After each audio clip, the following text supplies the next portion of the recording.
জয় হিন্দ। তোমরা দেখছো তোমাদের প্রিয় চ্যানেল ফিলোসফিক্যাল সলিউশন সেন্টার। আমি তোমাদের সঙ্গে রয়েছি বিপ্লব বিশ্বাস। আজকে নিয়ে এসেছি তোমাদের জন্য মক টেস্ট। মক টেস্টের আজকে আমাদের এটা কিন্তু 3 নম্বর মক টেস্ট চলছে। আমরা প্রথমে একটা মক টেস্ট দিয়েছি, তারপর একটা দিয়েছি, আজকে একটা দিচ্ছি। তো আশা করি তোমাদের ভালো লাগছে এবং তোমরা যে পরিমাণে রেসপন্স করেছো, সত্যি এটা আমি ভাবিনি যে এরকম রেসপন্স অন্তত আমি পাবো। ঠিক আছে, আমি প্রথম দিন দিয়েছিলাম এবং তারপরে দিয়েছিলাম এবং যে পরিমাণ রেসপন্স দেখছি, সত্যি তোমাদের কাছে ভীষণভাবে কৃতজ্ঞ আমি। তো লাইক লাইক করো, কমেন্ট করো, তাতে কি হয় বিশেষত মানে একটা ভেতরে না একটা ইনার ফিলিং তৈরি হয়, একটা জোশ আসে যে না আরও ভিডিও দিতে হবে, সবাই দেখছে, সবার জন্য কিছু করতে হবে। তো তোমাদের কাছে সত্যি আমি এরকমও বলি না যে তোমরা এটা করো সেটাও, তোমরা যথেষ্ট পরিমাণে বুদ্ধিমান এবং যথেষ্ট পরিমাণে তোমরা সবাই জ্ঞানী বলতে গেলে, এবং তোমরা সবাই কিন্তু, আমি বলছি যে তোমাদের, আমি যেটাকে যদি মনে করো কারো কমেন্ট আমি যদি বলি যে স্যার যদি বলে দিই যে স্যার, কেউ কিন্তু অন্তত দুঃখ পেও না, কারণ এটা ভেবো না যে তোমাকে অপমান করা হচ্ছে। আমি সবাইকে শিক্ষক হিসেবেই বলছি, কারণ এই যে ভিডিওগুলি যারা দেখছো তারা আসলে কিন্তু শিক্ষকই। সে ধরো কেউ পরীক্ষা নিয়ামক পরীক্ষায় কেউ পাশ করতে পারছে না বা পাশ করছে, সেটা থাকবে না, কিন্তু সবাই কিন্তু একটা শিক্ষক।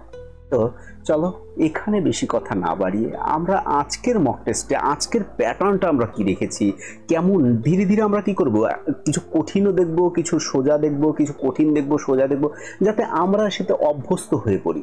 তো চলো আর দেরি না করে একদম সরাসরি চলে যায় আমাদের আজকের মক টেস্টে। এবং সবাই বলছিলে, আমি কারো দেখলাম যে কেউ কেউ বলছে যে গুগল ফর্মে দাও, কিন্তু সত্যি বাড়িতে বর্তমানে একটা অবস্থা খুব খারাপ, মায়ের শরীর ভীষণ খারাপ। যদি বাইরে যেতে হয় তাহলে তো কিছুদিন হয়তো মানে সপ্তাহখানিক ভিডিও দিতে পারবো না। আর যতদিন বাড়িতে আছি চেষ্টা করে যাচ্ছি। মায়ের শরীর সত্যি খুবই খারাপ, খুবই খারাপ বলতে গেলে। ঠিক আছে, তো চলো আর দেরি না করে আজকের পর্বটাকে দেখা যাক। তো মক টেস্ট 3 যে আজকে আমরা স্টার্ট করছি, সেই মক টেস্ট 3 যে প্রথম প্রশ্ন তোমাদের সামনে দেখো, প্রথম প্রশ্ন রয়েছে এরকম। আজকের মক টেস্ট: নিচের কোনটি ন্যায় যুক্তিতে বৈধ হেত্যাভাস, মানে ভ্রান্তি, এই যে হেত্যাভাস হতো, শুধু আকারটা হতো না, হয়তো টাইপিং এর সময় হয়ে গেছে, এই যে হেত্যাভাস বলে বিবেচিত হয় না, নিচের কোনটি ন্যায় যুক্তিতে বৈধ হেত্যাভাস বলে বিবেচিত হয় না? আমরা জানি আমাদের কাছে হেত্যাভাস কত, হেত্যাভাস আমাদের কাছে মোটামুটি আমরা যেটা জানি 5 প্রকার। বলা হয়েছে সৎ ব্যভিচার, অসিদ্ধ, বিরুদ্ধ, সৎ প্রতিপক্ষ এবং বাধিত, তাই না? তাহলে হেত্যাভাস হলো ন্যায় দর্শনে যে ব্যবহৃত একটি শব্দ যা যুক্তির ত্রুটি বা দোষকে নির্দেশ করে। এটি তো আমরা জানি যে হেতু আভাসা, হেতুর মতন আভাসিত হয়, কিন্তু সেটা হেতু নয়। তো এইরকম হচ্ছে আমাদের ব্যাপার। তার হেত্যাভাস আমরা তাকে বলি, সহজ ভাষায় যদি আমরা বলি, এটি একটি আসলে ভুল যুক্তি যা কোনো সিদ্ধান্তকে কি করে, সিদ্ধান্তকে উপনীত হওয়ার ক্ষেত্রে সমস্যার সৃষ্টি করে, তাকে আমরা হেত্যাভাস বলি। তাহলে এই 5 প্রকার যে আমাদের কাছে হেত্যাভাস আছে, যে সব ব্যভিচার, অসিদ্ধ, বিরুদ্ধ, সৎ প্রতিপক্ষ এবং বাধিত, এই 5 প্রকারের মধ্যে দেখো সব ব্যভিচার এখানে রয়েছে, বিরুদ্ধ আছে, তোমার কাছে সাধ্য সম যেটা সেটা রয়েছে, কিন্তু অনুপলব্ধি এটা এক ধরনের প্রমাণ, আমরা জানি অনুপলব্ধি, এই অনুপলব্ধি তারা আমাদের কাছে হেত্যাভাস নয়। এটা হবে আমাদের হচ্ছে রাইট অ্যান্সার। তো তোমাদের আরেকটা বিষয়কে বলে দিই, তোমাদের যেটা দরকার ছিল বলা, যে তোমাদের যে তোমরা অনেকে বলছিলে যে গুগল ফরম্যাটে পরীক্ষার ব্যাপারটা, যে কোশ্চেনটা থাকবে কতগুলি অ্যান্সার হচ্ছে, কতগুলি রাইট হচ্ছে। আমি গুগল ফরম্যাটটা অলরেডি তোমাদের ডেসক্রিপশন বক্সের মধ্যে তোমার লিঙ্ক পেয়ে যাবে, ওখান থেকে তোমরা ওপেন করে যার যার মতন পরীক্ষা তোমরা দিয়ে দেখো যে কতগুলি তোমাদের রাইট হচ্ছে, কতগুলি রং হচ্ছে, বা কতগুলি ঠিক হচ্ছে কিনা। ওখানে আমি বিস্তারিতভাবেই এবার থেকে আমি এরকম করে কতগুলি তোমাদের বানিয়ে দেবো, টেনশনের কোনো ব্যাপার নেই। তোমরা যদি দেখতে চাও যে না কিভাবে পরীক্ষাটা দেওয়া যায়, ওখানে টিকমার্ক দিতে হবে, শুধু অন্য কোনো কাজ নেই, ওই অপশনটার মধ্যে শুধু গিয়ে টিকমার্ক দিতে হবে, কোশ্চেন একাই খুলে যাবে। প্রথমে একটা ইমেল অ্যাড্রেস দিতে হবে, একটা নাম লিখতে হবে, দেখবে তারপরে নেক্সট করবে, তারপরে কোশ্চেন আসবে 60টা, তার মধ্যে তোমরা অ্যান্সার দিবে, দেওয়ার পরে লাস্টে তোমরা সেটাকে সাবমিট করবে। দেখবে 3টা পেজ থাকবে, 60টা কোশ্চেন একটা জায়গায় আছে, একটা জায়গায় নাম আছে। প্রথমে নাম পূরণ করলে কোশ্চেন আসবে, কোশ্চেন শেষের পরে তোমাদের একটা অপিনিয়ন আছে যে আরও কিছু ডেভেলপ করা যায় কিনা, সেই জায়গায় তোমরা অপিনিয়ন দিও। ওটার ম্যান্ডেটরি হয়তো ওখানে থাকবে না, তোমরা সেটাকে দিয়ে সাবমিট করে দিও। তারপরে সঙ্গে সঙ্গে দেখবে তোমাদের ওই যে কত তোমরা পাচ্ছ। ওখানে 1 ঘন্টা পরীক্ষা, আমি ওখানে 1 ঘন্টা 5 মিনিট বা 1 ঘন্টা 10 মিনিট করে রেখেছি, কারণ প্রথমে ওটা লিখতেও তো একটু সময় লাগে। ওই নাম আর রোল নাম্বারটা দেখালো, এই নাম আর ইমেলটা লিখতে তোমাদের একটু সময় লাগতে পারে। আমি অনেক কথা বলে ফেলছি, তবুও আর কি তোমাদের জানানোর জন্য। অনেকে বলছিলে, সেই হিসেবেই গুগল ফরম্যাটের পরীক্ষার ব্যবস্থা কিন্তু তোমাদের থাকছে। তোমরা সেটাকে ডেসক্রিপশন বক্সের মধ্যে তার লিঙ্ক পাবে, ঠিক আছে? তো চলো 2 নাম্বার, বৈশেষিক অধিবিদ্যায় কোন শ্রেণী মানে পদার্থ অস্তিত্বহীন কিন্তু তবুও জানা যায়? দেখো আমি অভাব লিখেই রেখেছি যে আমাদের কাছে যে পদার্থ রয়েছে, 2 ধরনের পদার্থ রয়েছে, একটা হচ্ছে ভাব পদার্থ আর একটা হচ্ছে অভাব পদার্থ। তাহলে আমরা যাকে জানি, ইন্দ্রিয়ের মাধ্যমে যাকে আমরা জানতে পারি, ঠিক আছে, সেটাও আমাদের ভাব পদার্থ, সেটাকে আমরা ইন্দ্রিয়ের মাধ্যমে জানতে পারি। কিন্তু ওই ভাব পদার্থের অভাবকেও আমরা কিন্তু ইন্দ্রিয়ের মাধ্যমে জানতে পারি। যেমন অভাব যে অস্তিত্বহীনতা, এই পরবর্তীকালে যে বৈশেষিকরা মানে বৈশেষিক যে ব্যবস্থা, সেটা 7ম পদার্থ হিসেবে যুক্ত করা হয়েছিল, তাই না?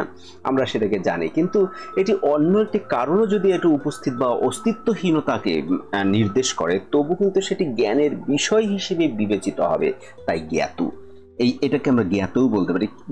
মানে ধরো ঘরে টেবিল নেই, এই যে ঘরের টেবিলের অভাব, এটাকে আমরা কি দিয়ে জানি? আমরা জানি আমাদের কিন্তু ইন্দ্রিয়ের মাধ্যমে। আবার টেবিলকে কি দিয়ে জানি সেটাও কেউ জানি কিন্তু আমরা ইন্দ্রিয়ের মাধ্যমে। তাহলে ভাব পদার্থকে আমরা যে কটা সন্নিকর্ষের মাধ্যমে জানি, অভাব পদার্থ কিন্তু আমরা সন্নিকর্ষের মাধ্যমে জানি, যেটা হচ্ছে বিশেষণ বিশেষ্য ভাব সন্নিকর্ষ। তার সেটা কি পদার্থ? অভাব পদার্থ। এখানে দেখো সমবায় রয়েছে, অভাব রয়েছে, দ্রব্য রয়েছে, বিশেষ রয়েছে। তাহলে আমাদের কাছে কি অভাব পদার্থ, অভাব পদার্থের অস্তিত্বহীন। তাহলে বৈশেষিক অধিবিদ্যায় কোন শ্রেণী অস্তিত্বহীন কিন্তু তবুও জানা যায়? এখানে যদিও কিন্তু এই পরীক্ষার সময় কিন্তু এই পদার্থ টদার্থ এগুলি অভাব এগুলি লেখা থাকবে না এখানে। তাহলে অভাব পদার্থকে কিন্তু অস্তিত্বহীন, তাই না? অস্তিত্বহীন কিন্তু তবুও আমরা জানতে পারি কিসের মাধ্যমে? আমাদের এই সন্নিকর্ষের মাধ্যমে। এরপরে আমরা যাই অদ্বৈত বেদান্ত অনুসারে ব্রহ্ম এবং জগতের মধ্যে সম্পর্ককে সর্বোত্তমভাবে বর্ণনা করা হয়েছে। কোন ভাবে? সেটা হচ্ছে আমাদের বিবর্তনবাদে যেটাকে ব্যাখ্যা করা হয়েছে যে অদ্বৈত, আমরা দেখো এগুলি কিন্তু অটোমেটিকলি তোমার ভিতরে এসে যাবে, কিন্তু এগুলি খুব একটা কঠিন বিষয় নয়। আমরা এই বিষয়কে যদি একটু ব্যাখ্যা করে যদি দেখি, অদ্বৈত বেদান্ত যে বিবর্তবাদকে সমর্থন করে, এটা আমরা সবাই জানি। অদ্বৈত বেদান্ত কি করবে? তাদের থিওরি হচ্ছে বিবর্ত হওয়া, অর্থাৎ এই জগৎ এই ব্রহ্ম থেকে বিবর্ত হয়ে আমাদের কাছে প্রতিভাত হয়, তাই না? যার অর্থ হচ্ছে জগৎ ব্রহ্মের একটি আপাতত যে রূপান্তর বলা হয়, যে প্রকৃত যে পরিবর্তন কিন্তু আসলে এটাকে বলা হবে না, এটা এক ধরনের ট্রান্সফরমেশন, ঠিক আছে? তাহলে এই যে অন্ধকারে যেমন আমরা মনে কর সাপের মতো দেখা, যে দড়ির মধ্যে যে এই যে অজ্ঞতা, এই যে আমাদের জ্ঞানের অভাব, মানে এই যে আমাদের কি, তার থেকে আমাদের কি জন্ম নেয়? তার থেকে আমাদের জন্ম নেয় হচ্ছে মায়া। তাহলে এই যে বিষয়, তাহলে এই জগৎ আসলে যা, আমরা আসলে সেইভাবে না দেখে জগৎকে অন্যভাবে দেখি। এই যে বিবর্ত হওয়া, আমাদের সামনে মায়া কি করে? তার বিবর্ত হয়, আবরণ এবং বিক্ষেপ শক্তির কারণে এই জিনিসটা তৈরি করে। তাহলে এই যে অদ্বৈত বেদান্ত অনুসারে ব্রহ্ম ও জগতের মধ্যে সম্পর্ককে সর্বোত্তমভাবে বর্ণনা করেছে আমাদের বিবর্তবাদ। মনে থাকবে, বিবর্তবাদ, ঠিক আছে? এরপরে রয়েছে দেখো ন্যায় অনুসারে। ন্যায় অনুসারে পরবর্তী বিকাশে কত ধরনের উপলব্ধি মানে প্রত্যক্ষকে স্বীকৃতি করা হয়েছে? ন্যায় অনুসারে পরবর্তী ডেভেলপমেন্টের জন্য কত ধরনের উপলব্ধি মানে প্রত্যক্ষকে স্বীকার করা হয়েছে? আমরা জানি 4 প্রকার, ঠিক আছে? 4 প্রকার কি কি বলছে? পরবর্তীতে ন্যায়কে 4 ধরনের প্রত্যক্ষকে স্বীকৃতি দেওয়া হয়েছে। একটা হচ্ছে অনির্দিষ্ট মানে নির্বিকল্পক, আর একটাকে বলা হয়েছে সবিকল্পক, আর একটাকে বলা হয়েছে যৌগিক উপলব্ধি, আর একটা বলা হয়েছে অলিক ধারণা। এই যে যে শ্রেণী বিভাগটি রয়েছে সিস্টেমের যে আসলে মনস্তাত্ত্বিক গভীরতা এবং যৌক্তিক পরিমার্জন কিন্তু এর মাধ্যমে দেখা যায়। এটা একটু বেশি ডিপ কোশ্চেন হয়ে যাচ্ছে, এটা বেশি ডিপ হয়ে গেছে। যদি এরকম কোশ্চেন আমার মনে হয় না এত কঠিন বা এত একটু কঠিন টাইপের বিষয় থাকতে পারে। তার ন্যায় অনুসারে পরবর্তী যে ডেভেলপমেন্টের জন্য কত ধরনের উপলব্ধিকে স্বীকার করা হয়েছে, প্রত্যক্ষকে স্বীকার করছে 4 প্রকার। 4 প্রকার কি কি? একটা হচ্ছে অনির্দিষ্ট, আমি বললাম অনির্দিষ্ট মানে হচ্ছে নির্বিকল্পক। আর একটাকে আমি বললাম নির্ধারণ, সেটা হচ্ছে সবিকল্পক। আমি বলছি যৌগিক উপলব্ধি, আর একটা যৌগিক, যে যোগী কিন্তু, হ্যাঁ যৌগিক নয়, যৌগিক উপলব্ধি, আর একটা হচ্ছে অলিক ধারণা। এই 4টি, ঠিক আছে। এরপরে দেখো বৈশেষিক মতে অন্তর্নিহিত সম্পর্ক কি, মানে সমবায় যেটা, তাহলে সেটাকে বলা হবে কি অন্তর্নিহিত হচ্ছে সম্পর্ক হচ্ছে আমাদের সব সময় কিন্তু কি হবে, আসলে সমবায় কেমন হয় দেখো, সমবায় আসলে এক ধরনের গুণ, তাই না? সমবায় এক ধরনের গুণ। সমবায় কি? সমবায় হচ্ছে গুণ এবং যে পদার্থ রয়েছে এর সঙ্গে সমবায় সম্পর্কে থাকে। বা এরকম যদি বলা হয় অংশ এবং সম্পূর্ণের মতো সত্তার মধ্যে যে অবিচ্ছেদ্য সম্পর্ক থাকে, তাহলে এই যে যে সম্পর্ক, অর্থাৎ এই যে দ্রব্য এবং গুণের মধ্যে এই সম্পর্ক কেমন সম্পর্ক হয়? এই সম্পর্ক হয় শাশ্বত, যা মানে কোনো কালেই এটা মানে ভেঙে যেতে পারবে না, এটা অটুট থাকে, তাই না? এটা এক ধরনের অবিচ্ছেদ্য এবং শাশ্বত বৈশেষিক যে তত্ত্ববিদ্যা, এই মানে এই ধারণাই কিন্তু আমাদের দেয়। তাহলে দেখো শাশ্বত এবং অবিচ্ছেদ্য এখানে একটাই রয়েছে, তাহলে সি নাম্বার আমাদের সঠিক হবে।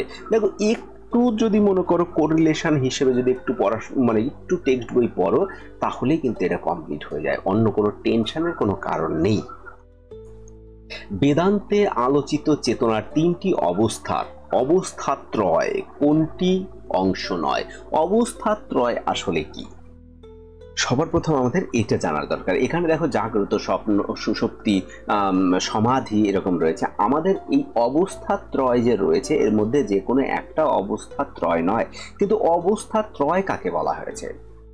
এই যে আমাদের বেদান্ত দর্শনে অবস্থাত্রয় বলতে এই যে মানবের মানে মানুষের যে এই 4টি যে অবস্থা, তার মধ্যে কিন্তু প্রথমের 3টিকে, যেমন জাগ্রত মানে জেগে থাকা, এই যে কনশাস, স্বপ্ন মানে ড্রিম, এবং এই যে সুষুপ্তি এই গভীর ঘুম, সেখানে কনশাস এবং স্বপ্নের যে আরো একটু ডিপ যে চিন্তা ভাবনা, সেখানে এই এই যে জাগ্রত, স্বপ্ন এবং সুষুপ্তি এবং সমাধি হলো একটি কি ধ্যানমগ্নত অবস্থা। তাহলে এই অদ্বৈত বেদান্তের যে বিশ্লেষণে চেতনার যে 3টি সার্বজনীন যে অবস্থার মধ্যে, তাহলে কোনটা? এই সমাধি হলো একটি, তাহলে আর বাদ বাকিগুলি কি হবে? তাহলে বাদ বাকি বলছে ওই অবস্থাত্রয় বলা হয়েছে, ওই 3টিকে একসঙ্গে, যেমন জাগ্রত, স্বপ্ন এবং সুষুপ্তিকে, এই 3টিকে অবস্থাত্রয় বলা হয়েছে, এই 3টিকে অবস্থাত্রয় বলা হয়েছে। কিন্তু বলছে কোনটি অংশ নয়? তার সমাধি সেই অবস্থাত্রয়ের অংশ নয়, মানে ওই অবস্থার 3টি অবস্থার ওই অবস্থার মধ্যে পড়ে না, সমাধি আলাদা হিসেবেই ব্যাখ্যা করা হয়েছে। তাহলে আমাদের অ্যান্সার কি হবে? সি নাম্বারটা আমাদের কাছে সঠিক অ্যান্সার। এরপরে দেখো ন্যায় অনুমানে ব্যাপ্তি উপাধি থেকে কিভাবে আলাদা, বা ন্যায় অনুমানে ব্যাপ্তি উপাধি থেকে আলাদা কি? অ্যাকচুয়ালি আমরা জানি ব্যাপ্তি আসলে কি। ব্যাপ্তি এক ধরনের সার্বজনীন সম্পর্ক। তো উপাধি কি? তাহলে উপাধি হলো এমন এক অবস্থা যা সার্বজনীনতাকে সীমাবদ্ধ করে। তাহলে ব্যাপ্তি এখানে দেখো এই হিসেবে যদি আমরা বলি, দেখো এখানে একটা এখানে একদম লাইন রয়েছে, তো অ্যান্সারও রয়েছে। তো এর যদি আমরা ব্যাখ্যা যদি একটু করি মনে করো, তো অ্যাকচুয়ালি ব্যাপ্তি বলতে কি বোঝানো হয়? ব্যাপ্তি হচ্ছে একটি অনুমান যে মধ্যপদ এবং প্রধান পদের মধ্যে যে সার্বজনীন এবং প্রয়োজনীয় সংযোগকে বোঝায়। কিন্তু কখনো কখনো সংযোগটি শুধুমাত্র কিছু নির্দিষ্ট অবস্থার অধীনেই স্থায়ী হয়, এগুলি হলো কিন্তু উপাধি।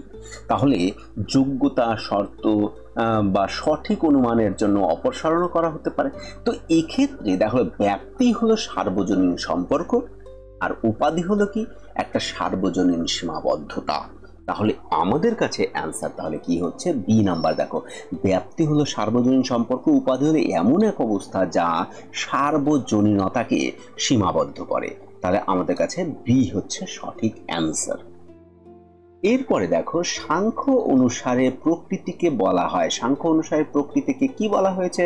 এখানে দুটি করে দেওয়া হয়েছে। এক শাশ্বত প্রকৃতি, শাশ্বত নয়, সচেতন সেটাও বলা হয়নি। প্রকৃতি অচেতন, হ্যাঁ প্রকৃতি তো অচেতন, এবং তার সঙ্গে বলা হয়েছে চিরন্তন, হ্যাঁ একদম তাই, এটাও চিরন্তন।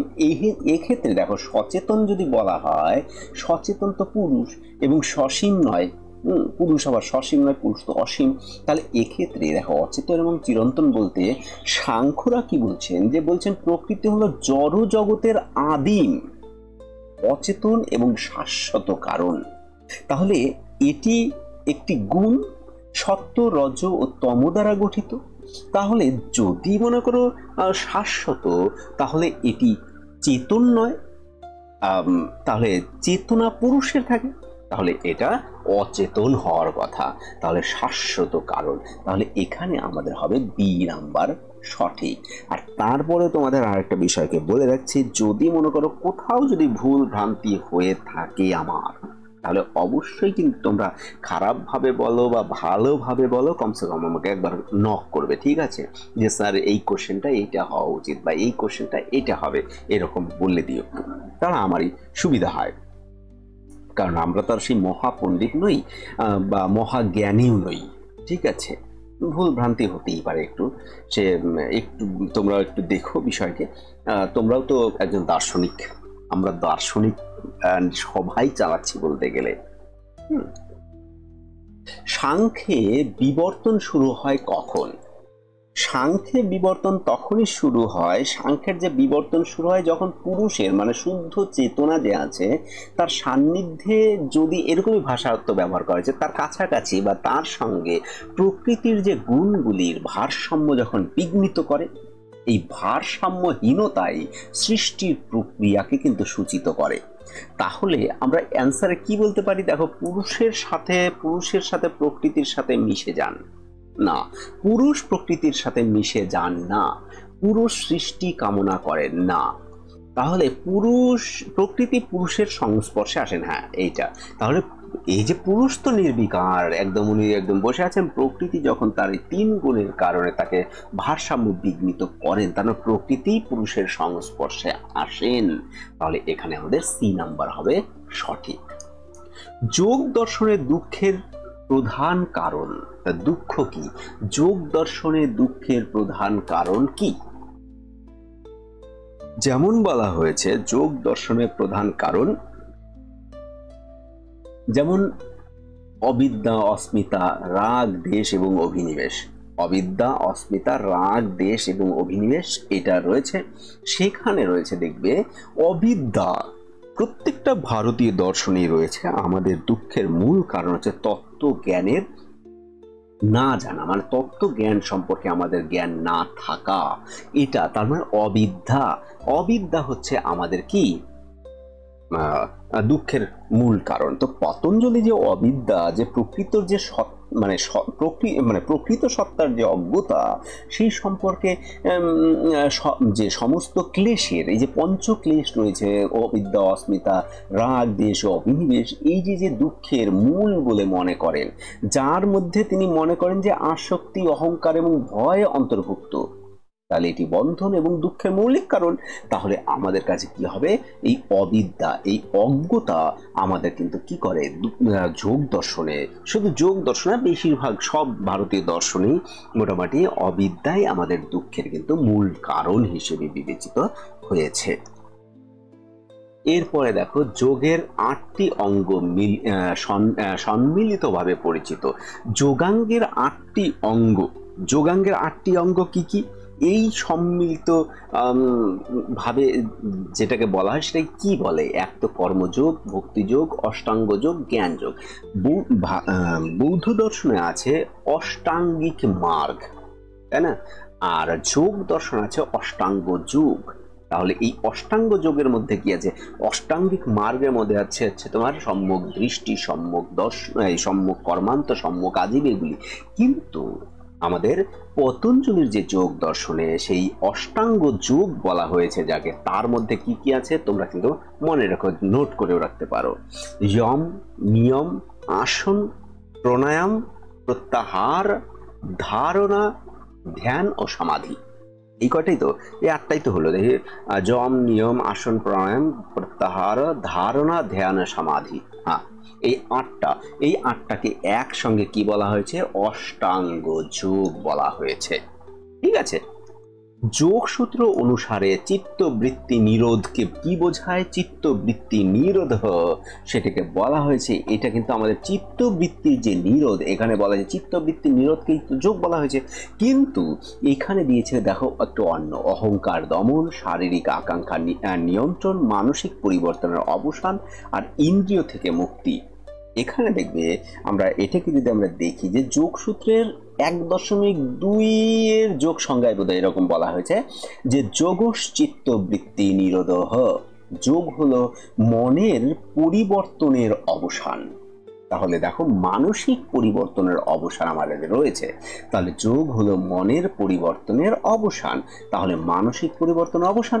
তাহলে এটি আসলে প্রকৃত কি আত্মার উপলব্ধির দিকে পরিচালিত করে, আমাদের আত্মার উপলব্ধি। হু অ্যাম আই, এই যে আমার কোশ্চেন যখন হবে হু অ্যাম আই, এই যে কনসাসনেসের দিকে, এই মানসিক পরিবর্তনের অবসানকে বোঝায় চিত্তবৃত্তির নিরোধ। ঠিক আছে। পূর্ব মীমাংসার মূল বিষয় কি? পূর্ব মীমাংসার মূল বিষয় কি? মূল বিষয় হলো আমাদের এখানে রয়েছে মুক্তি, ব্রহ্মজ্ঞান, বৈদিক আচার অনুষ্ঠানের সম্পাদন, যোগ অনুশীলন। একদম তাই, এই যে বৈদিক আচার অনুষ্ঠানের সম্পাদন। কারণ জৈমিনী কর্তৃক যে পূর্ব মীমাংসা, সেই বেদ তো বেদের মানে কর্তৃত্ব এবং ধর্মের জন্য যে কর্ম মানে আচার অনুষ্ঠান যে পালনের উপরে কিন্তু তিনি জোর দিয়েছিলেন। তিনি মনে করেন যে এটি সঠিক কর্ম এবং কর্তব্যের চেয়ে মোক্ষের উপর বেশি জোর দেয় না। অ্যাকচুয়ালি কর্তব্যকেই আমাদের বেশি করা উচিত, যার ফলে আমাদের কি হবে? আমাদের মোক্ষ লাভ হতে পারে। কিন্তু তিনি বলছেন মোক্ষর থেকেও কর্মকে প্রাধান্য দিতে হবে বেশি। অ্যাকচুয়ালি আমাদের কি হওয়া চাই? আমাদের কর্ম প্রধান হওয়া উচিত, এই হিসেবে তিনি বলছেন। ঠিক আছে। এখানে দেখো মীমাংসার মতে বৈদিক বাক্যের অর্থ কি? মীমাংসা মতে বৈদিক, এখানে বলছে বক্তার অভিপ্রায় দ্বারা নির্ধারিত, জাগতিক ব্যবহার থেকে অনুমান করা, বাক্যগত বিশ্লেষণের উপর নির্ভরশীল, স্বাধীন এবং চিরন্তন, অপৌরুষীয়। তাহলে মীমাংসার মতে এখানে কিন্তু এইগুলি একটা দেখো হবে না, সেটা হচ্ছে তারা বলছেন এটা হচ্ছে স্বাধীন এবং চিরন্তন, যাকে অপৌরুষীয় তারা বলছেন। মীমাংসা দর্শন বিশ্বাস করেন যে বেদ আসলে অপৌরুষীয়, তাই না?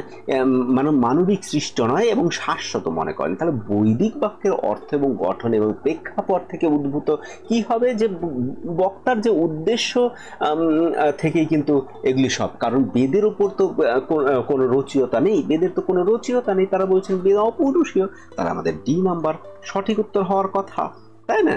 তাহলে ডি নাম্বারটা আমাদের কি হবে? আমাদের সঠিক উত্তর হবে।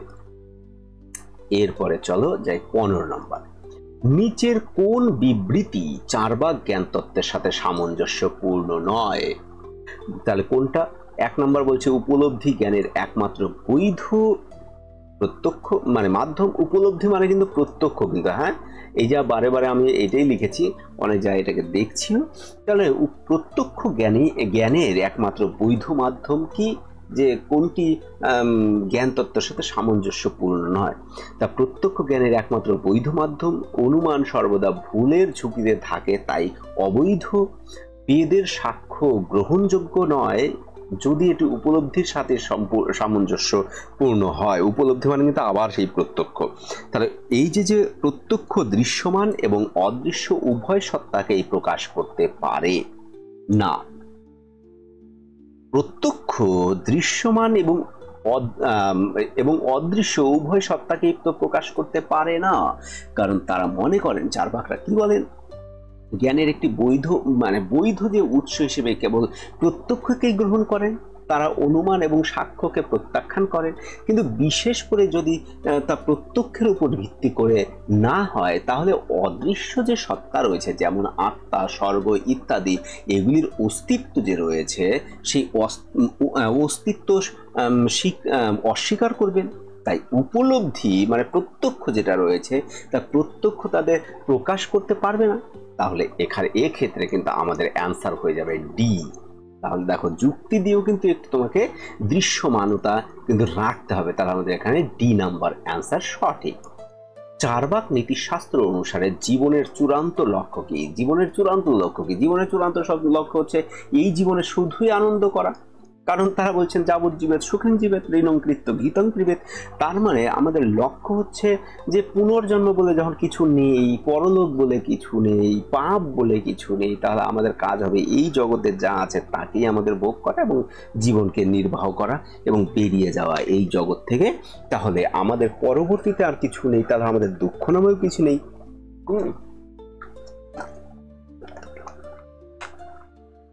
তার মানে আমাদের একমাত্র লক্ষ্য কি? আমাদের একমাত্র লক্ষ্য হচ্ছে সুখকেই ভোগ করা। তাহলে এখানে সি নাম্বার হবে সঠিক।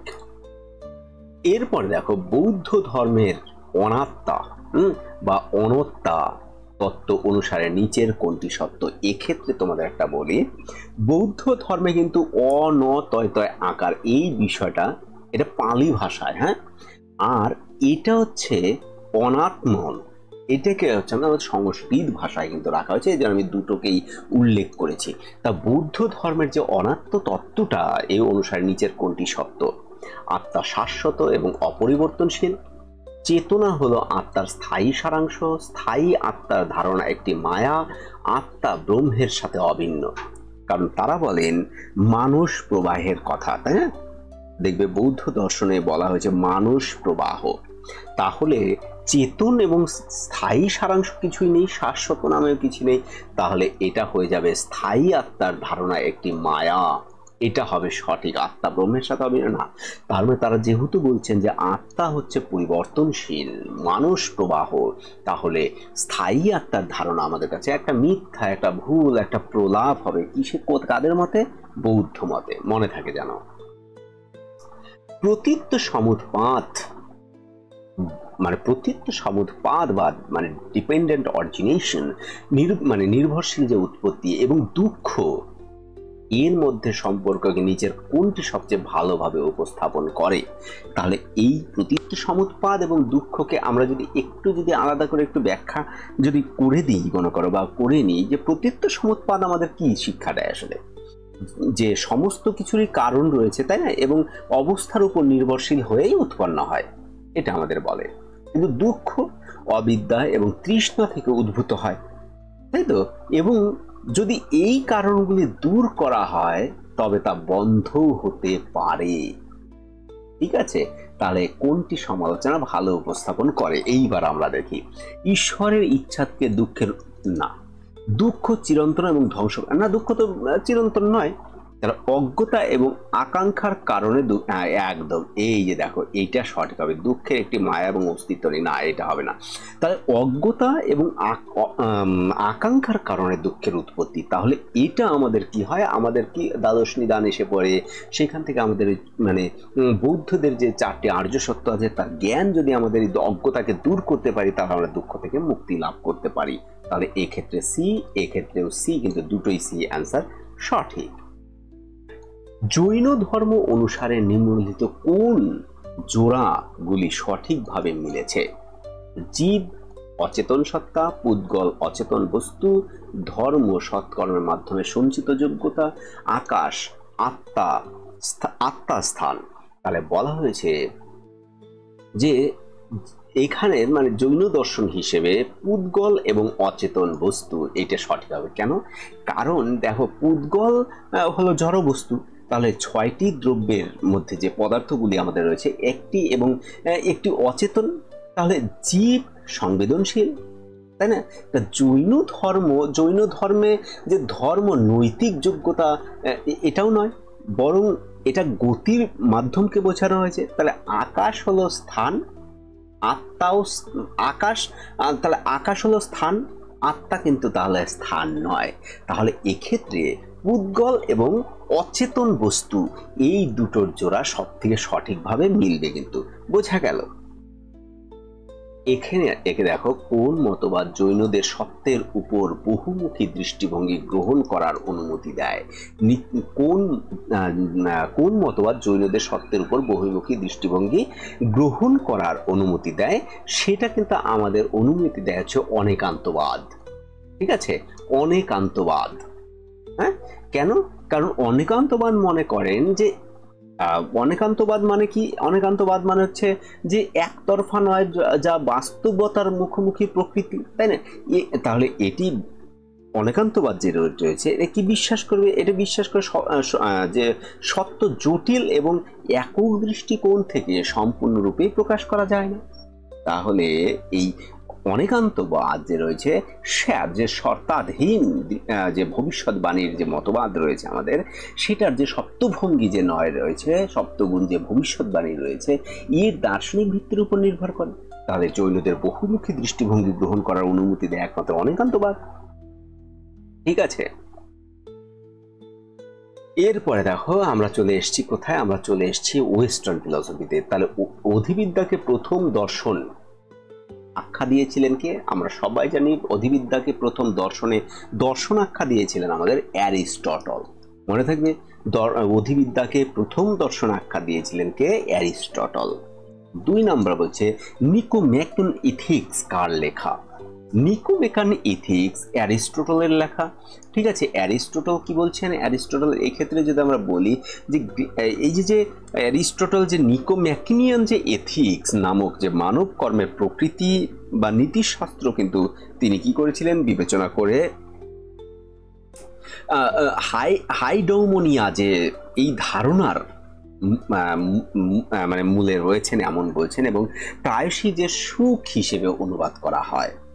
তো যা মানে সেই হিসেবে যদি আমরা বলি, এর নিকোম্যাকন শব্দের তাহলে সর্বোচ্চ অর্থ কি হবে? সর্বোচ্চ অর্থ কিন্তু ভালো, যা মানুষ নিজের স্বার্থে চায়, অন্য কিছুর জন্য কিন্তু চায় না। তাহলে নিকোম্যাকন ইথিক্স কার লেখা? তোমরা ভালো করে কিন্তু বিষয়কে মনে রাখবে, নিকোম্যাকন ইথিক্স আমাদের অ্যারিস্টটলের লেখা। এরপরে দেখো প্লেটোর মতে ধারণা কি? প্লেটোর মতে ধারণা 1 নম্বরতে তিনি বলছিলেন সার্বিক হতে হবে, সেটা নিত্য হতে হবে, এবং তিনি বলেছিলেন যে দেশ কাল যা বহির্ভূত। তাহলে এই 3টি আমাদের কাছে কিন্তু সঠিক। তাহলে এখানে রাইট রয়েছে যে সব কটি আমাদের কিন্তু সঠিক। তার প্লেটোর মতে ধারণা কি? উপরের সব কটি। এক্ষেত্রে আর একটা দেখো, প্লেটোর মতে নিচের কোনটি সঠিক? তিনি বলছেন প্রত্যক্ষ জ্ঞান অনুভব নয়, একদম তাই। জ্ঞান মতামত বা বিশ্বাস নয়, একদম সঠিক। সত্য বচন মাত্রই জ্ঞান নয়, তাও সঠিক। তাহলে এই 3টি তো সঠিক, তার সবকটি রাইট। এরকম অ্যান্সার কিন্তু পরীক্ষায় তোমাদের থাকবে। থাকা মানে দেখা উক্তিটি কার? দেখবে ওয়েস্টার্ন ফিলোসফিতে আমরা দেখেছি ইসেস্ট পারসিপি নামে একটা জিনিস দেখেছি, অস্তিত্ব প্রত্যক্ষশীল। তার মানে যা থাকবে, যার অস্তিত্ব আছে, তাকে আমরা দেখতে পাই, সেটা বার্কলে বলছেন, তাই না? তাহলে আমাদের সঠিক উত্তর হবে কি? বার্কলে। এরপরে যথার্থ জ্ঞানে অভিনবত্ব ও নিশ্চয়তা থাকা আবশ্যিক। এই যে অভিনবত্ব আর নিশ্চয়তা, তাই না? একটা তো নতুনত্ব, তাই না? একটা মানে নতুন উদ্ভাবন হবে এবং একদম সার্টেন হওয়া চাই, নিশ্চয়তা থাকা চাই। এটা কিন্তু আমাদের কান্ট বলেছিলেন, তাই না? কান্ট। এরপরে রয়েছে অবভাস ও সত্তার মধ্যে পার্থক্য কে করেছেন? অবভাস এবং সত্তার মধ্যে আমরা জানি কান্টও করেছেন, ব্রাডলেও করেছেন, দুইজনই করেছেন। তাহলে সি নাম্বার আমাদের সঠিক হবে। কান্ট অবভাস এবং নোয়েমা নোয়েসিসের কথা বলেছেন, ব্রাডলের ফিলোসফিতেও আমরা দেখেছি। তাহলে এক্ষেত্রে উভয়ই হওয়া চাই। এবার দেখো তোমাদের তো ব্রাডলে মনে করো ফিলোসফি নেই তোমাদের সিলেবাসের মধ্যে, তোমাদের কিন্তু তাহলে এটা বললে কিন্তু হবে না, কারণ তোমাদের রেফারেন্স কিন্তু একটু পড়তে হবে যে কান্টের সঙ্গে কার রেফারেন্স রয়েছে।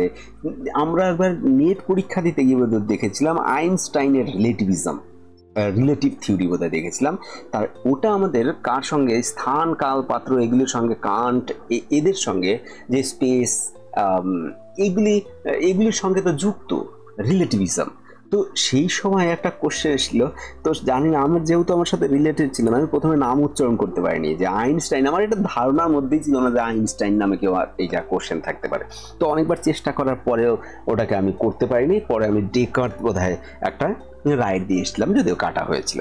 পরে বাড়িতে এসে দেখি ওরে বাবারে বাবা, এ তো আলাদা ব্যাপার, তাহলে একটু বই পড়তে হবে। ঠিক আছে, তো অনেকে কমেন্ট করছিল যে স্যার কথা কম বলেন, তো মনে করে যে আজকে একটু গল্প করে দিলাম তোমাদের সঙ্গে। ঠিক আছে, বার্কলের মতবাদের চরম পরিণতি কি? এখানে তাহলে কি হবে, কান্ট ব্রাডলে দুইজনই হবে, কিন্তু তাহলে উভয়েই, মানে সি নাম্বারটা আমাদের সঠিক হবে। বার্কলের মতবাদের চরম পরিণতি কি?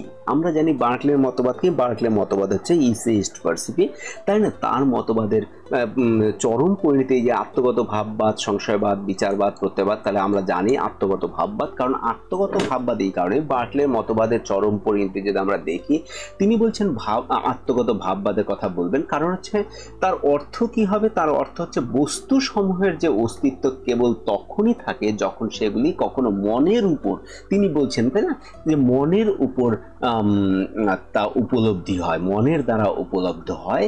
অন্য কথায় যে বস্তুগুলি নিজস্ব কোনো ইন্ডিপেন্ডেন্ট, মানে ইন্ডিপেন্ডেন্ট অস্তিত্ব নেই, তাদের অস্তিত্ব মনের উপরই নির্ভরশীল।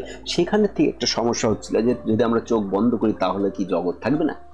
তখন তিনি বলছে কেউ না কেউ কিন্তু তাদের দেখে, তাহলে সেটাকে ঈশ্বর, এরকম করে তিনি চলে গেছিলেন। ওখানে আত্মগত ভাববাদ তার হচ্ছে কি, তার মতবাদের চরম পরিণতি। এরপরে দেখো, দ্রব্য দুই প্রকার, চরম দ্রব্য এবং আপেক্ষিক দ্রব্য। একদম প্রথম লাইন দেখেই বোঝা যাচ্ছে আমাদের ডেকার্ট বলছেন, এটা আমাদের বুদ্ধিবাদী দার্শনিক ডেকার্ট, আধুনিক মডার্ন ওয়েস্টার্ন ফিলসফির জনকও বলা হয় তাকে। তাহলে দ্রব্য দুই প্রকার, চরম দ্রব্য এবং আপেক্ষিক দ্রব্য, এটা বলছে আমাদের ডেকার্ট বলছেন। ডেকার্তের সত্যে পৌঁছানোর জন্য কটি নিয়মের কথা বলছেন? তিনি কিন্তু সত্যে পৌঁছানোর জন্য তিনি 4টি নিয়মের কথা উল্লেখ করেছিলেন।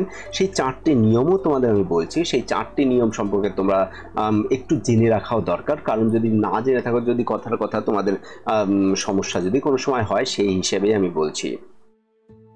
তো দেখো, 4টি নিয়মকে যখন বলছে তিনি একটা বলছেন স্পষ্টতা এবং স্বতন্ত্রতা, যা স্পষ্ট এবং স্বতন্ত্রভাবে উপলব্ধি করা যায় তাকে সত্য হিসেবে গ্রহণ করতে হবে।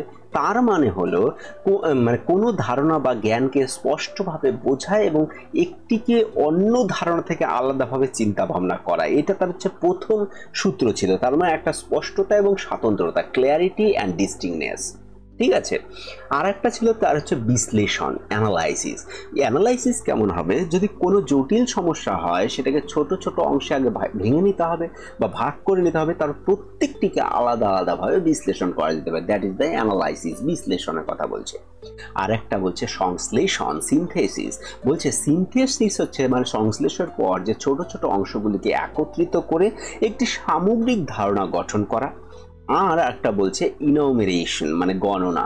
তাহলে যুক্তির প্রতিটি ধাপ এবং সিদ্ধান্তের যে প্রত্যেকটি অংশ যে থাকবে তাকে পুঙ্খানুপুঙ্খভাবে মানে সঠিকভাবে গণনা করতে হবে, মানে গুনতে হবে, এবং যাতে কোনো ভুল বা বাদ না পড়ে।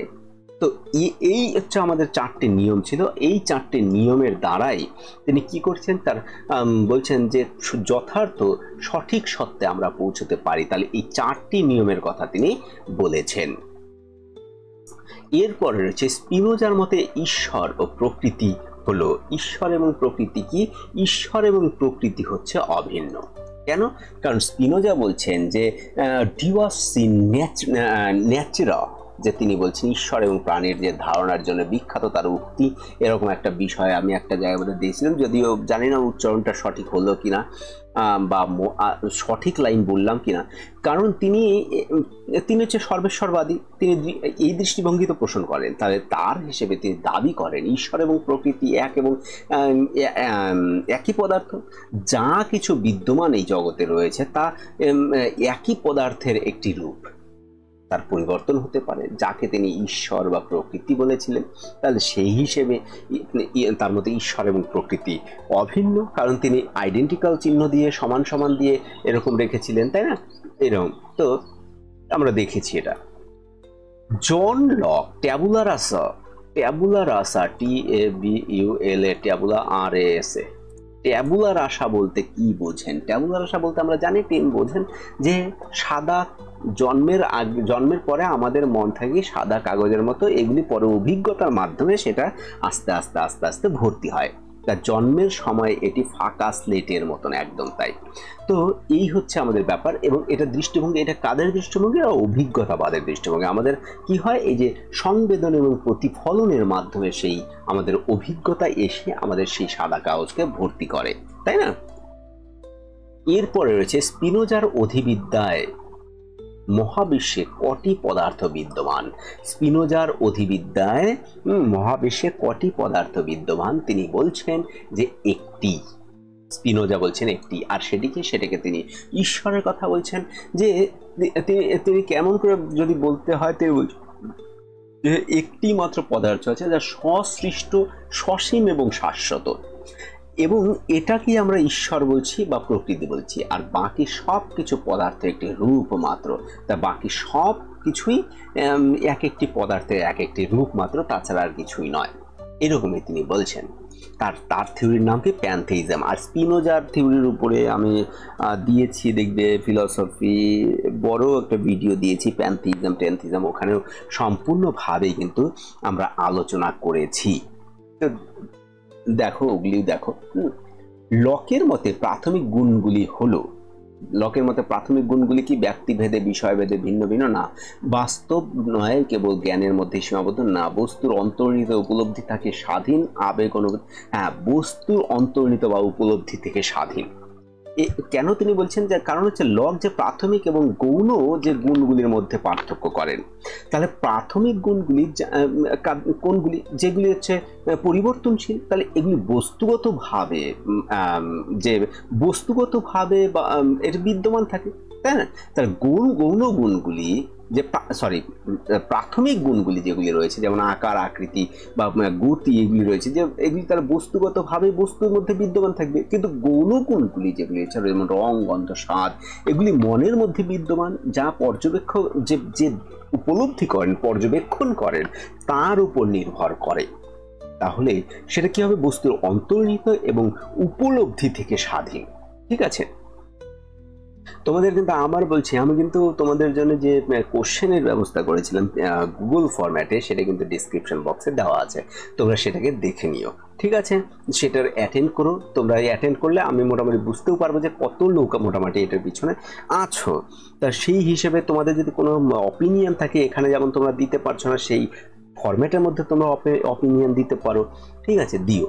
এবং অত বেশি তো জানি না, কিন্তু তোমাদের ওই যে নাম্বারও থাকবে, গ্রেড হয়তো থাকতে পারে। তোমরা অ্যাটেন্ড করার পরে সব কোশ্চেন অ্যাটেন্ড না হওয়া পর্যন্ত কিন্তু তোমরা ওটাকে ক্লোজ করতে পারবে না। আর একবার ক্লোজ করলে কিন্তু আর খুলবেও না, কারণ ওটা একবারই খুলবে মাত্র। ঠিক আছে? প্রত্যেকটা ইমেল দিয়ে একবার করে খুলবে ওটা। লাইবনিজের মতে মোনাড কি? লাইবনিজের মতে মোনাড এক ধরনের গবাক্ষহীন সরল পদার্থ, তাই না? এই যে দেখো, জানালাবিহীন, উইন্ডোলেস বলা হয়েছে। তাহলে বলছেন যে লাইবনিজ যে মোনাডগুলিকে যে বাস্তবতার মৌলিক একক হিসেবে তিনি কিন্তু আসলে কি করেছিলেন? পরিচয় করিয়ে দিয়েছিলেন। তাহলে এগুলি কি সরল, অপ্রাসঙ্গিক এবং যে জানালাবিহীন মানে গবাক্ষবিহীন যাকে বলা হয়, তারা কার্যকারণগতভাবে মিথস্ক্রিয়া করে এবং কার্যকারণগতভাবে তারা মিথস্ক্রিয়া করে না, বরং তারা বলছেন প্রি-স্টাবলিশড হারমোনির মাধ্যমে তারা একে আরেকের দ্বারা পূর্ব নির্ধারিতভাবেই তারা মহাবিশ্বকে প্রতিফলিত করেন। কে? লাইবনিজ বলছিলেন, তাই না? তাহলে প্রতিটি মোনাড কি হবে? অনন্য এবং তার নিজস্ব দৃষ্টিকোণ থেকে এটা কেমন? মহাবিশ্বকে প্রতিফলিত করবে। আর এই লাইবনিজের যে মোনাডোলজির উপরেও কিন্তু আমি একটা ভিডিও তোমাদের দিয়ে রেখেছি, তোমরা দেখতে পারো। ভিডিও, শুধু একটা ভিডিওই দিয়ে রেখেছে, বড় ভিডিও। ঠিক আছে? এখানে রয়েছে হিউমের মতে কার্যকারণের যে ধারণাটি, এর উপর ভিত্তি করে এই সহজাত ধারণা, যুক্তিসঙ্গত সিদ্ধান্ত, অভ্যাস বা প্রথা, ঐশ্বরিক পদক্ষেপ, মানে হিউমের মতে কার্যকারণের ধারণাটির উপর ভিত্তি করে তৈরি হয় এই কোনটা, সেটা হচ্ছে আমাদের অভ্যাস বা প্রথা।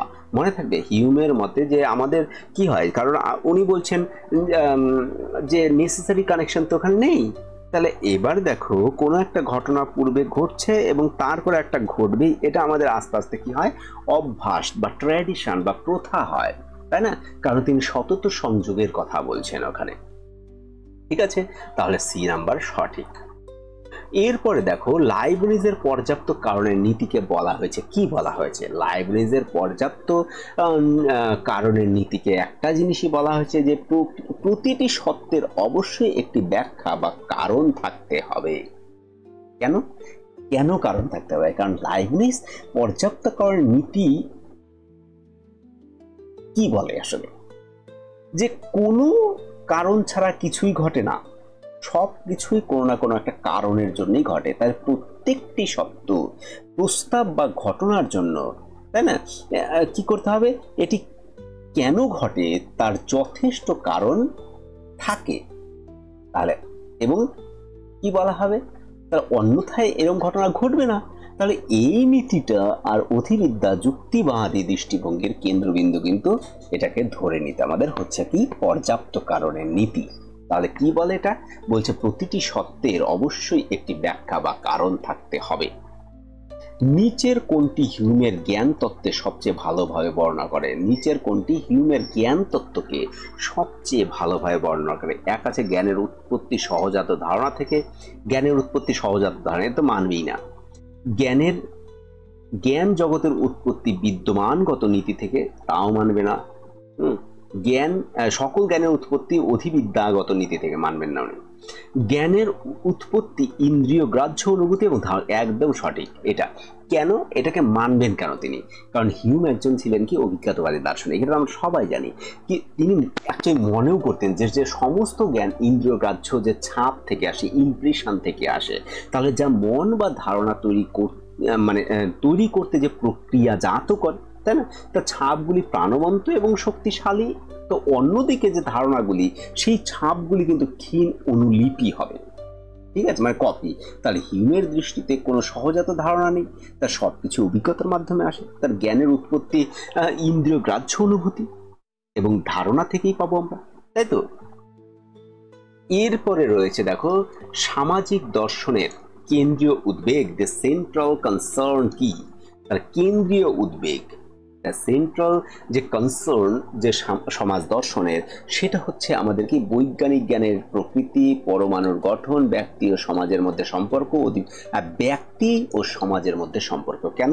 কারণ এই যে সমাজ দর্শন মূলত কি হয়, ব্যক্তিরা কি করে, সমাজ মানে ব্যক্তিরা সমাজ, সামাজিক প্রতিষ্ঠান, নিয়ম, অধিকার এবং দায়িত্ব, যে দায়িত্বের সঙ্গে কিভাবে সম্পর্কিত তা নিয়ে একমাত্র আলোচনা করে কি, সমাজ দর্শন।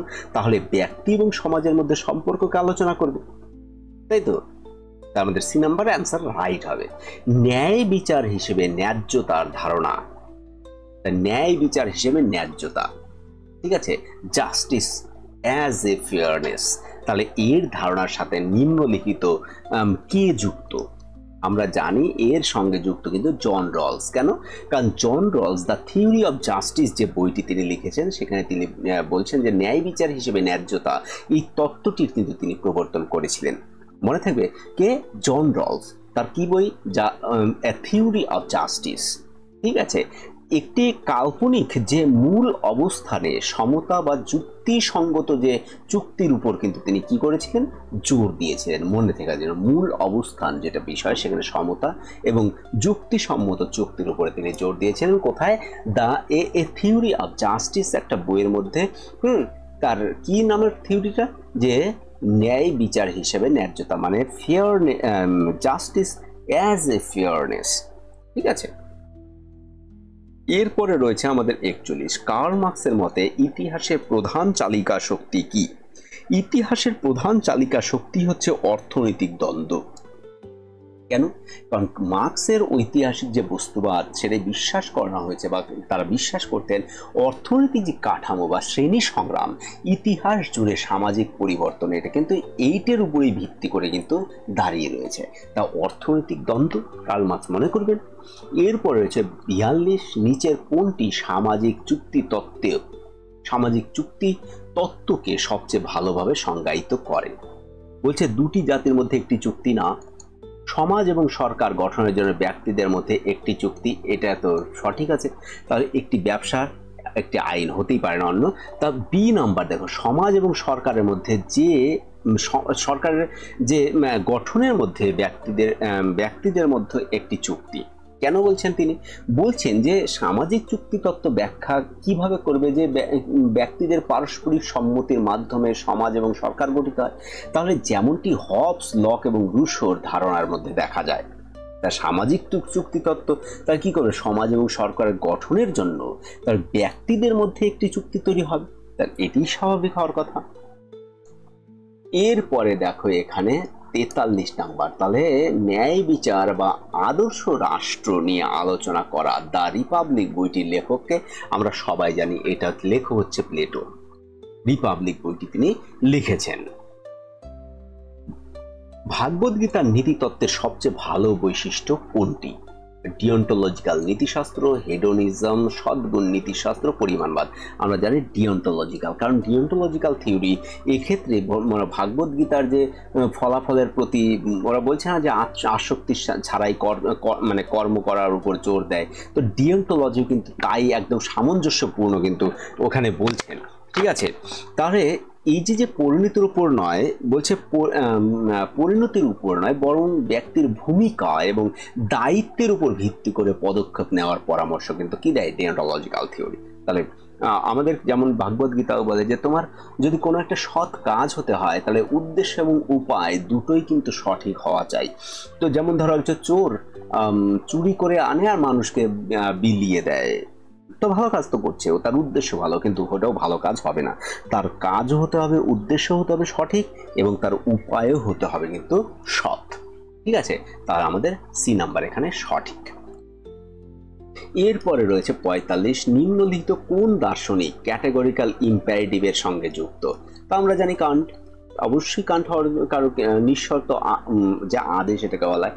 তাহলে ইমানুয়েল কান্ট তার ডিওন্টোলজিক্যাল যে নীতিবিদ্যাটা রয়েছে সেখানে তার কেন্দ্রীয় নীতি হচ্ছে যে শ্রেণীগত, মানে এই যে আমাদের ক্যাটেগরিক্যাল ইম্পারেটিভের তিনি কি করেছেন? প্রস্তাব করেছেন যে নিঃশর্ত অনুজ্ঞার প্রস্তাব করেছেন, তাই না?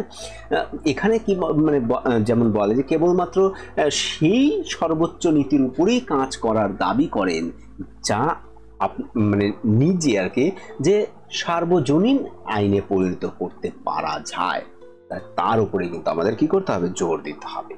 তাই এখানে কান্ট বলছেন এটা। এরপরে রয়েছে কোন ভারতীয় চিন্তাধারা অহিংসাকে সর্বোচ্চ নীতিগুণ হিসেবে বিবেচনা করেন? এখানে বলছেন ন্যায়, চারবাক, জৈন ধর্ম এবং সাংখ্য। অবশ্যই জৈন ধর্ম হওয়ার কথা। এখানে যদি মনে করো বৌদ্ধ থাকলে তাও ভাবতে হতো, কিন্তু ন্যায় এখানে জৈন ছাড়া অন্য কিছু হবেই না। কেন? কারণ জৈন নীতিশাস্ত্রে কিন্তু অহিংসাকে তার নৈতিক দর্শনের মূলে রাখা হয়েছে। তাহলে যদি মানে এটি কেবল মানুষের মধ্যেই নয়, সমস্ত জীবের মধ্যে অহিংসাকেই তারা কি করেছেন? প্রসারিত করেছেন, যাতে কোনোভাবেই কোনো প্রাণীকে হিংসা না করা যায়। জৈন দর্শনে এটাকে করা হয়েছে। এরপর রয়েছে কোন পশ্চিমা নীতিতত্ত্ব, অ্যাকচুয়ালি ওয়েস্টার্ন এথিক্স, পাশ্চাত্য নীতিতত্ত্ব সর্বাধিক সংখ্যার জন্য সর্বশ্রেষ্ঠ কল্যাণ, the greatest good of the greatest নাম্বারের উপর জোর দিয়েছেন? তা আমরা জানি যে উপযোগবাদ এটার কথা বলে, কারণ বেনথাম, মিল এরা বলছেন যে ইউটিলিটারিজম থিওরির মধ্যে তারা বলছেন যে the greatest goods of the greatest number, সর্বাধিক সংখ্যার জন্য সর্বাধিক কল্যাণ, এটাই কিন্তু আমাদের করা উচিত। এরপরে হচ্ছে চারবাক নীতিশাস্ত্রে নৈতিক আচরণ মূলত কি? বলছে আত্মার মুক্তি, সামাজিক দায়িত্ব, উপলব্ধি এবং বস্তুগত আনন্দ ধর্ম, সি নাম্বার রাইট হবে। কারণ তারা শুধু আনন্দ আর আনন্দ, আর অন্য কিছু তাদের কাছে নেই 4 ভাগ দর্শনের কাছে। কারণ তারা এরকম মনে করেন যে ভারতীয় দর্শনে তারা বস্তুবাদী, তাই না? বস্তুবাদী একটা জড়বাদী মতবাদ বা আত্মা, পরকাল এবং কর্মকে প্রত্যাখ্যান করেছেন তারা দর্শনে। তো তারা কি মনে করেন যে এটি ইন্দ্রিয় উপলব্ধি প্রত্যেককে জ্ঞানের একমাত্র বৈধ উপায় হিসেবে বিবেচনা করছে এবং আনন্দকে চূড়ান্ত লক্ষ্য হিসেবেই, মানে সুখ অ্যাকচুয়ালি বস্তুগত উপলব্ধি, আমরা বস্তুগত যে সুখ, তারা সুখকে চূড়ান্ত হিসেবে প্রচার কিন্তু করেছিলেন, তাই না? এরপরে আসে ভারতীয় নীতিশাস্ত্রের কোন ধারণাটি কর্তব্য এর পশ্চিমা ধারণার সাথে ঘনিষ্ঠভাবে মিলে যায়। ভারতীয় নীতিশাস্ত্রে কোন ধারণাটি কর্তব্য এর পশ্চিমা যে পাশ্চাত্যের যে ধারণার সাথে ঘনিষ্ঠভাবে মিলে যায় সেটা দেখো। এখানে কাম, অর্থ, মোক্ষ এবং ধর্ম, কর্তব্য, আর এখানে এসে তাহলে মিলে যাবে ধর্মের সঙ্গে। কেন? কারণ ভারতীয় দর্শনে ধর্ম বলতে কিন্তু ধার্মিক কর্তব্য বা নৈতিক বাধ্যতামূলককে বোঝানো হয়নি। এখানে বোঝানো হয়েছে কর্তব্য ভিত্তিক যে ডিওন্টোলজিক্যাল যে থিওরি আমরা একটু আগে দেখলাম, সেখানে যে নীতিশাস্ত্রের যে ওয়েস্টার্ন যে ধারণা তার সাথে কিন্তু একদম ওতপ্রোতভাবে কিন্তু যুক্ত। কারণ এই যে ধর্ম, এই ধর্ম কিন্তু বলতে আমাদের এক ধরনের গতিকে বোঝানো হয়েছে, এক ধরনের কর্তব্যই সেটা অ্যাকচুয়ালি গতি। যে গতি নয় সে অধর্ম, যা গতি নেই তা অধর্ম, যার গতি আছে সে ধর্ম, এরকম বলা হয়েছে আমাদের। তারপর রয়েছে নিচের কোনটি ব্যক্তিগত মূল্যায়নে একটি প্রক্ষিপ্ত কৌশল। নিচের কোনটি ব্যক্তিগত মূল্যায়নের একটা প্রক্ষিপ্ত কৌশল। তোমরা এটা জানি না তোমাদের কাছে কতটা পুরনো বা নতুন, আমার সেই সম্পর্কে ধারণা নেই, তবু আমি তোমাদের বলেছি। একটা হচ্ছে MMPI 16FP রোরশ্যাচ ইন ব্ল্যাক পরীক্ষা, ইঙ্ক ব্লট যে, আর বিনেট আর সাইমনের যে স্কেল। এক্ষেত্রে আমাদের হবে প্রক্ষিপ্ত কৌশল কিন্তু রোরশ্যাচ ইন ব্ল্যাক যে পরীক্ষা হবে সেটা। কেন? কারণ যে এই যে পরীক্ষাটা, এটা একটা প্রক্ষিপ্ত অ্যাকচুয়ালি কৌশল, যার লক্ষ্য কি? আসলে এর লক্ষ্য হচ্ছে আমাদের অস্পষ্ট যে উদ্দীপনার ব্যাখ্যা করে সচেতন যে চিন্তা ভাবনাগুলি আমাদের রয়েছে, মানে অ্যাকচুয়ালি আমাদের অস্পষ্ট যে উদ্দীপনাগুলি সেগুলি তো ব্যাখ্যা না করলে আমরা কিন্তু কি করতে পারি না, অচেতন যে চিন্তা ভাবনাগুলি সেগুলি আমরা উন্মোচন করতে পারি না। কিন্তু এক্ষেত্রে দেখো, এই যে এটা রয়েছে MMPI এবং এই যে 16FP, এই যে 16FP যেটা রয়েছে, এটা কিন্তু আসলে বস্তুনিষ্ঠ পরীক্ষা, ঠিক আছে? তাহলে প্রথমে ওটা একটা প্রক্ষিপ্ত কৌশল, কিন্তু এই যে এই দুটো হচ্ছে কি? এই দুটো হচ্ছে বস্তুনিষ্ঠ পরীক্ষা। আর বিনেট আর সাইমন যে সিমে-বিনো যেটাকে আমরা বলি, সেটা কিন্তু বুদ্ধিমত্তার স্কেল, ঠিক আছে? তাহলে এটা হচ্ছে প্রক্ষিপ্ত কৌশল, হচ্ছে আমাদের এই রোরশ্যাচ যে ইঙ্ক ব্লট যে পরীক্ষাটা, সেটা হবে কিন্তু সঠিক উত্তর। এরপরে আমরা আসি 51-এ। দেখো 51-এ কি রয়েছে। 51-এ বলছে ধ্রুপদী কন্ডিশনে শর্তহীন উদ্দীপক UCS হলো এমন একটি যা ড্যাশ, মনে করে এটার মধ্যে বলছে। তাহলে প্রাথমিকভাবে নিরপেক্ষ, শেখার পর প্রতিক্রিয়ার সাথে যুক্ত, স্বাভাবিকভাবে প্রতিক্রিয়া তৈরি করে, শক্তিশালী শক্তি বৃদ্ধি ঘটনার প্রয়োজন হয়। তাহলে এখানে কিন্তু আমাদের কি বলছে যে UCS হলো কি? এক ধরনের স্বাভাবিকভাবে প্রতিক্রিয়া তৈরি করে। তো এটাকে কিভাবে করে বলছে, ক্লাসিক্যাল যে কন্ডিশন আছে, যে প্যাভলভ যেটা আমাদের করেছিলেন, তো ওখানে UCS স্বাভাবিকভাবে এবং স্বয়ংক্রিয়ভাবে একটি প্রতিরক্ষা সৃষ্টি করে। যেমন ধরো খাবারের কারণে লালা নির্গত হওয়া, তাহলে এটি শেখার প্রয়োজন আর হয় না, তাই না? স্বাভাবিকভাবে প্রতিক্রিয়া তৈরি করবে, ঠিক আছে, ধ্রুপদী কন্ডিশনে।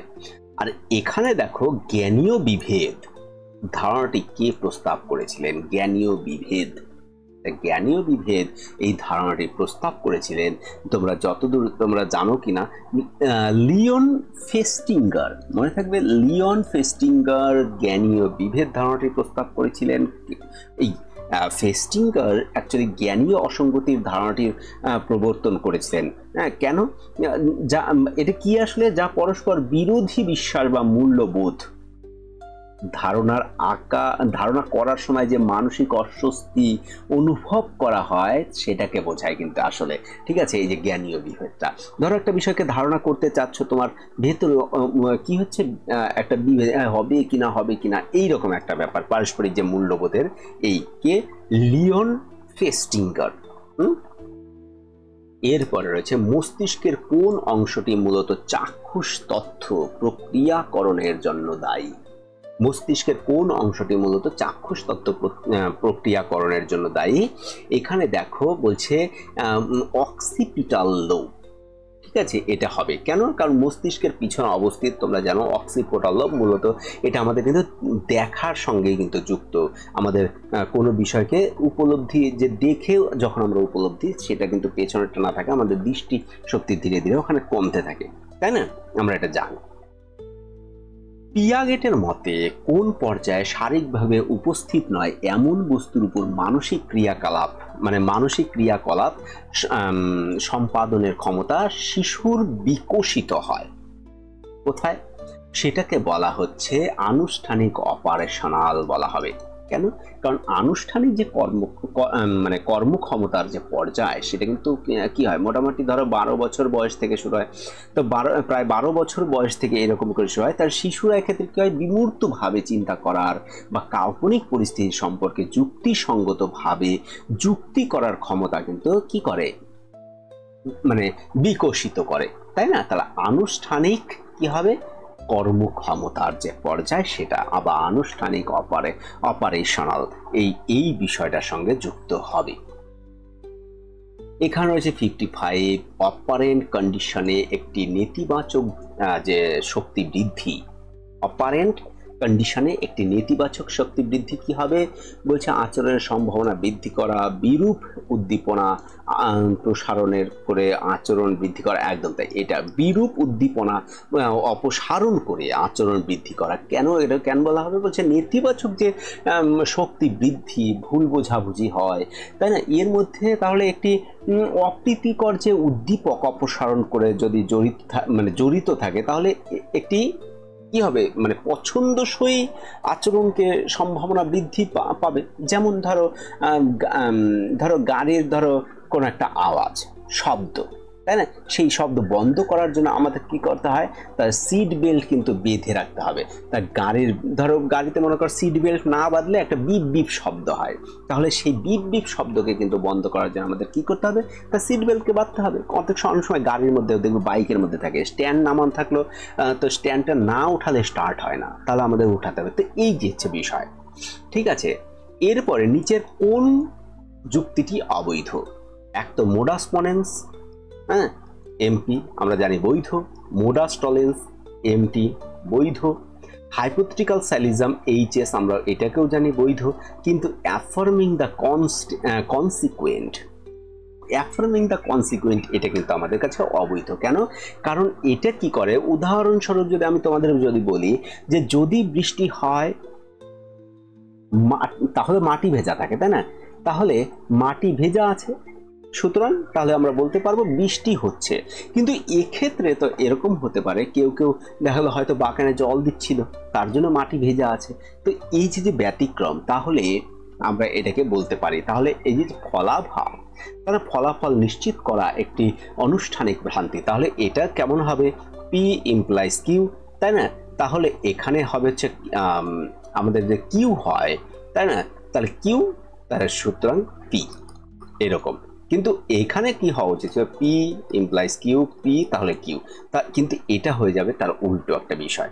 তো এক্ষেত্রে আমাদের কিন্তু কি হবে, এটা হচ্ছে এক ধরনের অবৈধ হবে কিন্তু। তাহলে এটা আমাদের অবৈধ, সি নাম্বার অ্যান্সারটা। এরপরে রয়েছে পি ইমপ্লাইজ কিউ বিবৃতি সত্য হয়, সত্য মান কত, সত্য মূল্য কত? মূল্য যখন পি সত্য আর কিউ মিথ্যা, তাহলে এটা কি হবে, মিথ্যা হবে। দেখা যাচ্ছে তোমাদের ওখানে অবশ্যই মিথ্যা হবে, কারণ পূর্বক যদি সত্য হয়, অনুর যদি মিথ্যা হয়, তাহলে আমাদের কনজাংশন ইমপ্লাইজ যেটা রয়েছে, কাপুলা যেটা রয়েছে, সেটা ফলস হয়, আমরা সবসময় জানি। নিচের কোন যৌগিক সংযোগকারী সত্য কার্যক্ষম নয়? নিচের কোন যৌগিক সংযোগকারী মানে কাপুলাটা সত্য কার্যক্রম নয়? তাহলে এটা বলছে একটা হচ্ছে নেতিবাচক নেগেশন, তাই না, একটা সংযোজক ডট মানে সংযোগ, আর একটা বলছে বিকল্প ভেল, আর একটা প্রয়োজনীয়তার কিন্তু মানে যদি কনজাংশন যখন আমরা সিম্বল ব্যবহার করি তখন কিন্তু এইরকম ব্যবহার করা হয়, ঠিক আছে, সংযোজক। সংযোজকটা কি প্রয়োজনীয়তার, তাহলে এটা আমাদের কার্যক্রম নয় কিন্তু। কেন? কারণ হচ্ছে সত্য যে কার্যকারী যে যেখানে আমরা সত্য মান নির্ণয় করি তাদের উপাদানগুলির দ্বারা নির্ধারিত করি, তাহলে নেসেসিটি এই যে প্রয়োজনীয়তা, আর একটা যে সম্ভাব্যতা কেমন করে এই যে এইরকম করে কিন্তু প্রকাশ করা হয় একদম রম্বসের মতন। তো এগুলি যে মোডাল অপারেটরগুলি রয়েছে সত্য যে কার্যকরী নয়, কি করা হয়, কারণ তারা কেবল সত্য যে মানে সারণীর মধ্যে নয়, মোডাল প্রসঙ্গে তাদের নির্দেশ করা হয়। তো এই ক্ষেত্রে তাদের কিন্তু একটু চেঞ্জ আছে। তো এগুলি আমাদের কার্যকরী, এটা কিন্তু এখানে কার্যকরী নয়, মোডালের ক্ষেত্রে ওটা আলাদাভাবে দেখতে হবে। এখানে রয়েছে 59 কি আছে, নেগেশন পি ভেল কিউ প্রতীকটি যুক্তিগতভাবে কি বোঝায়, যুক্তিগতভাবে এটাকে কি বোঝানো যাবে? এখানে দেখো চারটা অপশন এখানে দেওয়া রয়েছে। বলছে এটাকে দেখো নেগেশন পি ভেল কিউ, এটাকে আমরা কিন্তু কি করতে পারি, negation P dot negation Q এটা করতে পারি, কারণ এটা হচ্ছে আমাদের ডি মর্গানের সূত্র, তাই না, এটা হচ্ছে আমাদের ডি মর্গানের হচ্ছে আমাদের সূত্র। তাহলে দেখো এটাকে আর কিছু অন্যভাবে কিছুই করা যায় না, এটাকেই শুধু এইরকমই করা যাচ্ছে। এখানে অন্য এখানে যা যা আছে দেখো আর মিলে না, এটা কিন্তু ডি মর্গানের সূত্র এটার মধ্যে আসবে না, এটা তো তাহলে নেগেশন পি ডট কিউ এরকম থাকতে হবে, বোথ আর পি ডট কিউ, তাই না, এরকম। তো পি কিউ এরকম হবে না, এটা হয় না, তো আমাদের কাছে এটা হয়, কারণ এটা ডি মর্গান করে আমরা যৌক্তিক বা যুক্তিসঙ্গতভাবে এরকম একটা বিষয় উপস্থাপন করতে পারি। তাহলে আমাদের কাছে অ্যান্সার কি হবে, আমাদের কাছে অ্যান্সার হবে হচ্ছে এই এ নাম্বারটা সঠিক অ্যান্সার। নিচের কোনটি টটোলজি, নিচের কোনটি টটোলজি? আমরা সবাই জানি যে পি ভেল নট পি, এই আকারটা পি ভেল নট পি, এই আকারটা হচ্ছে আমাদের টটোলজি, কারণ এটা যদি ট্রু হয় তাহলে এটা কি হবে, উল্টোটা এটা ফলস হবে, আর ট্রু ফলসের ট্রু হয়। এটা যদি এবার মনে করো ফলস হয় তাহলে এটা কি হবে, ট্রু হবে, তাহলে এক্ষেত্রেও আমাদের কি হবে, ট্রুই হবে। তাহলে এক্ষেত্রে ভেল কি হবে, সবসময় আমাদের ট্রু হবে। তাহলে এটা যদি হয় তাহলে সম্পূর্ণ শত মিথ্যা আকার কিন্তু এটা হবে, কারণ যতবারই হবে অতবারই এটা কি ফলস হবে, ঠিক আছে। তাহলে আমাদের কাছে অ্যান্সার কি হবে, এই বি নাম্বার। তো এই ছিল হচ্ছে তোমাদের 60টা কোশ্চেন, ঠিক আছে। আমি 60টা কোশ্চেন এইভাবেই উপস্থাপন করার চেষ্টা করেছি। আজকের ভিডিও একটু বড় হয়ে গেছে, আশা করি তোমরা একটু মেনটেন করে দেখবে। তো আবার তোমাদের বলছি যে এই ভিডিওর ডেসক্রিপশন বক্সে সেই বিষয়টা দেওয়া রয়েছে, ওই যে কোশ্চেনটা যে তোমরা যেটাকে করতে চাইছিলে যে গুগল ফর্মে যদি কোশ্চেন হয়, সেই কোশ্চেন কিন্তু এই ভিডিওর ডেসক্রিপশন বক্সে রয়েছে। তো আজকে আর কথা লম্বা না করে, ভিডিওকে বড় না করে ভিডিও এখানে শেষ করছি। দেখা হবে নতুন আর একটা ভিডিওতে, চকচকার একটা ভিডিওতে। তো এখন এরকম মক টেস্টের ভিডিও ওই সেগুলি দিয়ে দেওয়া হবে ওখানেও। তো তোমরা আগে এটাকে দেখো, এটার সঙ্গে কিন্তু এটার কোশ্চেনের সঙ্গে যুক্ত নয়, এটা একটু অন্য একটা পোর্শন। তো চলো আবার দেখা হবে নতুন একটা ভিডিওতে, ভিডিও এখানেই শেষ করছি। ধন্যবাদ, জয় হিন্দ, জয় ভারত।